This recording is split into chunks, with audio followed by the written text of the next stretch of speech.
Ambootti dargaggeessi dubartii ganna 90 gudeedee hidhaan adabame. Dhiifama akeekkachiisi kun miira keessan jeequu mala. Godina Shawaa Lixaa Ambootti dargaggeessi halkan balbala cabsuun dubartii ganna 90 gudeedee hidhaa cimaa waggaa 8 adabamuu waajjirri abbaa alangaa godina Shawaa Lixaa abbaa adeemsa yakkoota adda addaa Baqqalaa Beekaa BBC'tti himan. Yakki gudeeddaa kun kan raawwate aanaa Amboo ganda Ilamuu Gormiitti jedhu.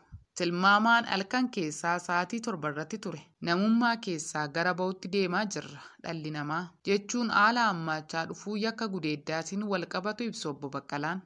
Akka abbaa adeemsa yakkoota adda addaa obbo Baqqalaan BBC'tti himanitti yakkamaan umuriin isaa ganna 20 ta'e Lateeraa Qanaa jedhamu mana namaatti galee kan qotu yoo ta'u akka carraa gaafa sana guyyaa yakki itti raawwatu kana dhugaatii dhugaa ture jedhu. Halkan keessaa naannawaa sa'a 7tti jaartii umurii ganna 90 qofaa jiraattu dhaquun bani anaa baluudha bani ana Lateeraadha jennaan jaartiin achiin humnaan baarrii yookiin karra kana itti dhiiteetumati maqarqaraan yookiin danqaraan irraa bu'e banameef. Achumaan jaartii sababa dullumaan ofirraa ittisuu hin dandeenye dirqisiisuun gudeedee jedhu abbaan alangaan kun. Dargaggeessi dubartiin akkoowwaa isaaf taatu dirqamaan yakka gudeeddaa raawwate kun achuma mana keessa osoo ciisuu maanguddoo yakki irratti raawwatte ba'uun ollaa waammattee yakkamaan kun akka to'annoo seeraa jala oolfamu hime obbo Baqqalaan. Dubartiin kun umurii kanatti qofaa kan jiraattu guyyaa tokko ijoolleen akkoowwan taatuuf dhufanii bira bubbuluun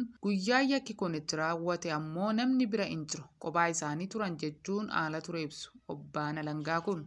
Waajjirri poolisii aanaa Ambootti qorannaan yakkaa eegaluu kan yaadachiisu obbo Baqqalaan galmeen qulqullaa'ee nu dhiyaate nutis keeyyata seeraa yakka bara 1996 ba'ee 620 jalatti himanne jechuun ibsu.